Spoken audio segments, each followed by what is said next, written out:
ওরা তো নিষ্পাপ। শুধু এই অপরাধ যে ওরা একজন শারীরিক অক্ষম বাবার সন্তান। আর যদি আমি সেই দুর্ঘটনার শিকার না হতাম, তবে আমার 4টি সন্তানও অন্য সব শিশুর মতো আনন্দে, খেলায়, সুখে বেড়ে উঠত। ওদেরও হাসি মুখ থাকতো, হাতে থাকতো নিজের খেলনা। দুঃখ অভিমানগুলো থাকতো না ছোট্ট বুকের ভিতর। কিন্তু এই সমাজ যেখানে কেউ খেলনা নিতে গেলেই শুনে, তোমার বাবা তো অক্ষম, কিনে দিতে পারবে না। এই কথাগুলো কেমন করে শুয়ে শুয়ে শিশুর মন। একটা খেলনার জন্য অপমান, তাচ্ছিল্য আর চোখ রাঙানি।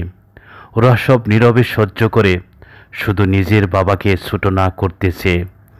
তবু যখন কাউকে পাশে পায়, একটুখানি পার্কে যাওয়ার সুযোগ হয়, ওরা সেদিন অনেক দিনের না পাওয়ার আনন্দ একদিনেই উপভোগ করতে চায়।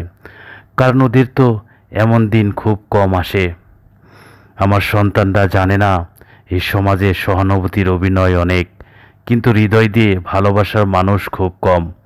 তবুও আমি একজন বাবা, হার মানি না, কাঁদি না সামনে, শুধু চুপচাপ দেখি ওদের হাসির আড়ালে লুকিয়ে থাকা কান্না।